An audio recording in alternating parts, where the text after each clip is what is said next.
الزهد مش إنك ما تجيبش كل اللي نفسك فيه وتستمتع وتعيش حياتك. سيدنا سليمان عليه السلام كان عنده كنوز الدنيا. الزهد إن تبقى الكنوز دي بتستمتع بيها وإنت شايفها نعمة من ربنا، إن ما يبقاش النعيم ومتع الدنيا في قلبك ومتعلق بيها، تبقى الدنيا حواليك وبس لكن قلبك بيشكر. زمان كان في بعض الناس ما بيشربوش المية باردة كنوع من أنواع الزهد، فلما سألوا سيدنا علي بن أبي طالب رضي الله عنه تشرب المية باردة ولا فترة؟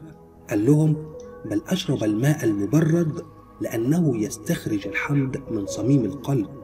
ده الفرق اللي يعدل لك كل الموازين، إن تكون نيتك من متع الدنيا إنك تستخرج معنى الشكر من قلبك واستمتع براحتك بعدها بنعمها. فكرة إن قلبك يكون بيشكر ده نقلة تانية في أحاسيسك ونظرتك وبصيرتك بكل الأمور. يكفي إن توجيه النية بالشكل ده يخليك شايف ربنا في سعيك لأي متع في الدنيا، بيحدد لك هدف، فأكيد هتتعلم تقوى، هتترفع عن أمور كتير هتدخلك في دوائر الحقد والحسد والتحدي السلبي والنجاحات المزيفة والقلق والخوف واليأس والتعلق. الدوائر دي بندخل فيها لما بيكون هدفنا متع الدنيا لمجرد التمتع بيها وإرضاء الهوى وبس.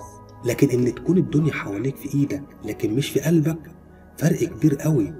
قادر تشوف في كل تفاصيلها نعم ربنا فيها، قادر تستمتع بسعيك لأنك شايف نعمة ربنا في إنه قادر تسعى أصلا، قادر ترضى بالنتائج لأنك شايف ربنا اللي بعتها.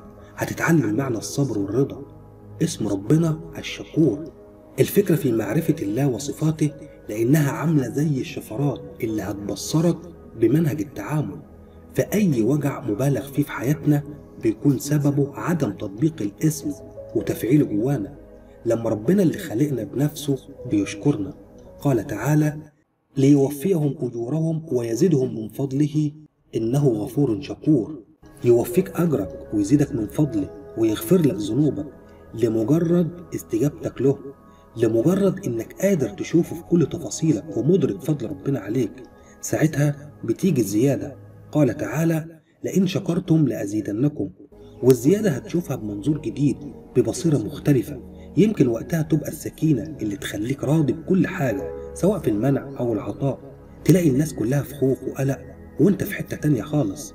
مش المشكلة انك تتمتع في الدنيا وتعيش حياتك، بالعكس المشكلة انك تتلهي فيها وتنسى الهدف اللي اتوجدت عشانه، انك تعتبر نعيمها هدف مش وسيلة سخرت لك عشان تقدر تأدي رسالتك صح، وعلى رأسها انك تتعرف على ربنا في كل صوره سبحانه وتعالى وتشوف فيه كل تفاصيلك، فتعيش بقلب شاكر مرضي مطمئن.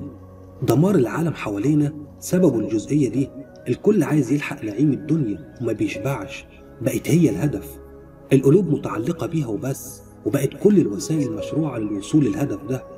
فرق عظيم لما تكون الدنيا في قلبك عن لما بتكون مجرد حواليك وبتسعى ليها وانت شايف هدفك ربنا ومستشعر نعمه، فأدركت معنى الشكر. ساعتها مش هتحس بمعاني العذاب اللي بتعيش فيها، وهتستشعر اللطف في الوجع والمنع. قال تعالى: ما يفعل الله بعذابكم إن شكرتم وآمنتم. دمتم بخير.